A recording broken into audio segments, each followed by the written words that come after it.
The evangelist is writing that he and Peter believe. They don't understand it, but what did they see?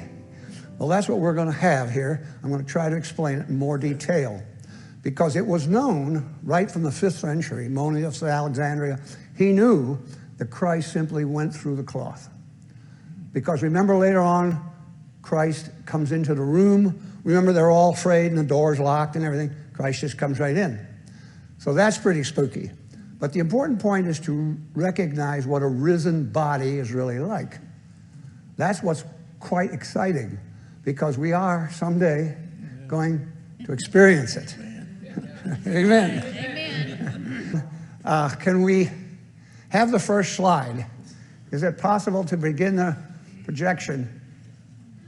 Well, anyhow, I can say this. I have a number of slides here, which will give you some idea of where the shroud came from and what it looks like in close-up detail. I guess. Next slide.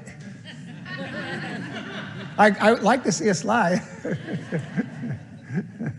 That's the beauty that we need to call on the Spirit. But I can say a couple of words this way.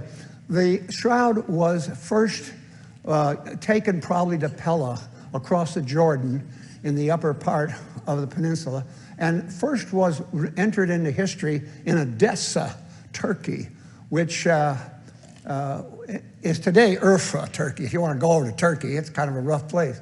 But the important thing was, it was not shown as a burial cloth. And some of you may remember what's called the Veronica legend.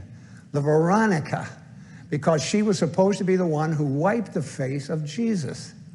Now, there's only one problem with that. There's really no historic Veronica.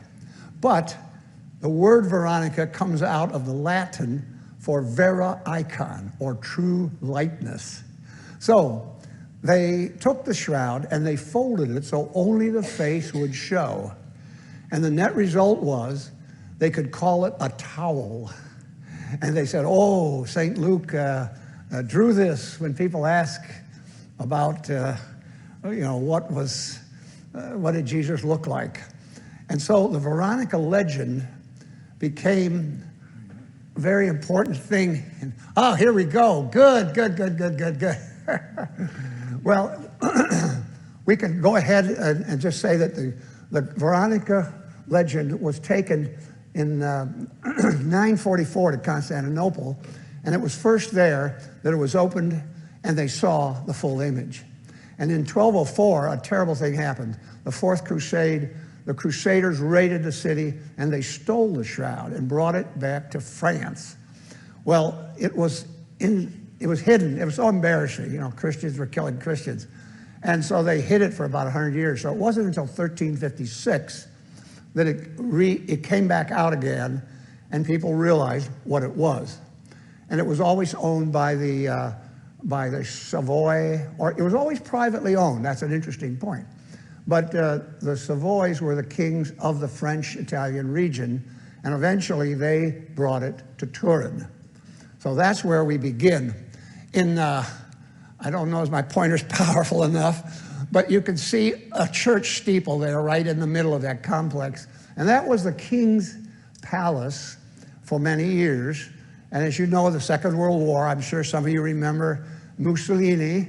And when he was taken away, the king of Italy was deposed. He was exiled.